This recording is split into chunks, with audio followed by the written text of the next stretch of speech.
कधीच नाही चुकणार तुमचे फेवरेट टीव्ही शोज झी5 सोबत, तेही एकदम फ्री. तुम्ही सगळ्या खोपोलीत राहता.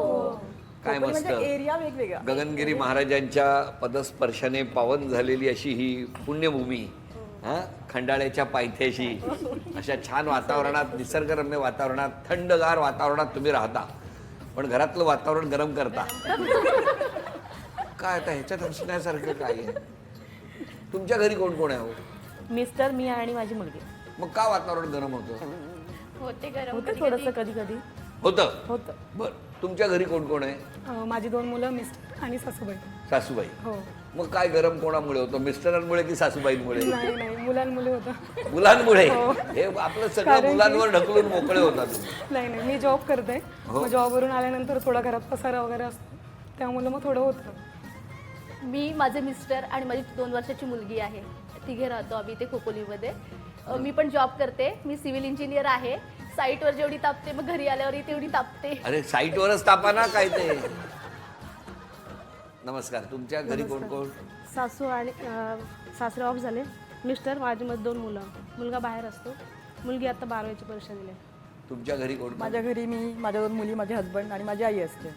बरं मला सांगा, मग तुमच्याकडे का वातावरण गरम होतं? मुलं, रिझन मुलंच. मुलं काय एवढी त्रास देतात हो ऐकत तुम्हाला? नाहीत ना. ऐकत अभ्यास कर बोललं की नाही. अभ्यास नाही नवरा करत. बायकोचा राग सगळा मुलांवर हा, काढतात तसं होऊ शकतं. तुम्ही. तुमच्याकडे? मी सिंगर आहे. मग जेव्हा अचानक कुठे ऑर्डर वगैरे समजा आली, ऑर्केस्ट्रा वगैरे असं असतं ना, मग जेव्हा तयारी असते ना, की म्हणजे त्यांची मागणी असते की हे गाणं पाहिजे, ते गाणं पाहिजे. समजा काम राहतं ना, मग सासूबाई कसं जरा तुम्हाला तर माहितीच आहे. काय माहिती आहे? मला नाही माहिती. जरा राग असतात ना, मग हे आपण ते आपण असं जरा थोडं प्रकार कोण आपटत? सासूबाई. अरे मग गाण्याच्या ठेक्यावर वाजवतात, अजून काय पाहिजे? तुम्हाला वेगळ्या ऑर्केस्ट्राची गरजच नाही. तर तसंच व्यवस्थित आहेत, पण कसं सुरू जरा त्यांचा तो सासूपणा असतोच ना, थोडा वेळ होतो तेवढा. पण मला सांगा, सासूबाई कशा आहेत स्वभावाने? खूप म्हणजे चांगले आशा खूप आहे, पण त्यांना जरा थोडा स्ट्रिक्ट आहेत. स्ट्रिक्ट आहेत? हां, थोड्या. मग तुमचं लग्न कसं झालं? लग्न आम्ही माझी एका कंपनीमध्ये ओळख झाली. माझे मिस्टर एका मैत्रिणीचे भाऊ म्हणून होते. हां. त्यांना मला आवडली मी ना. मग त्यांना आवडली? हां. तुम्हाला ते नाही आवडले? नाही, तेव्हा हा प्रकार नव्हता. म्हणजे काय प्रकार नव्हता? हे बरं चाललंय. सगळं लव्ह मॅरेज आहे आणि उगाच प्रकार नव्हता. नकळत झालं. नकळत कसं? नाही, तसं. मग त्यांनी मैत्रिणीला सजेशन केलं की लग्न जुळवायचं, म्हणून माझ्या मैत्रिणी वडिलांना सांगितलं. वडील बोलले की पण आधी तुम्ही दोघे भेटला होता ना? नाही, मला माहित नव्हतं. मैत्रिणीने सांगितलं होतं तुम्हाला हा मुलगा आहे? हां, नंतर सांगितलं. आधी तुम्ही होकार हा दाखव बाबांना म्हटल्यावर बाबांकडे गेले ते. हे लव्ह मॅरेज आहे. आम्हाला पण आजच समजलं. आम्हाला सांगितलं नव्हतं. सासूबाई भांडी का वाजवतात त्याचं हे कारण आहे.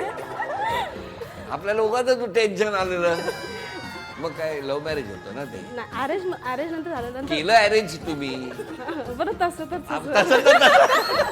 कळलं तुम्हाला सगळ्या जणींना? आज सांगितलं. बघा, मैत्रिणी आहात तुम्ही आणि आम्हाला अरेंज मॅरेजच माहिती. आम्हाला थोडी स्टोरी माहिती आहे. आणि मैत्रिणी घरी सांगितलं, माझ्या वडिलांना विचारलं तर हे हॉटेलमध्ये काम करते. तर तेव्हा पूर्वीच्या ह्याच्यामध्ये हॉटेल लाईन म्हणजे जरा हे वाटायचं की हॉटेलला कामाला नाही द्यायचे, चांगली मुलगी आपल्या हॉटेलला कसं द्यायचं. पण माझी आई बोलली की असं ते गरीब वगैरे असेल तरी हॉटेलला तरी मुलगा चांगला आहे, चांगला पोहोचला आणि वगैरे. मुलीला आवडलेला आहे. हे महत्वाचं. हे महत्वाचं. बरं, ती खुश तर सगळं खुश ना.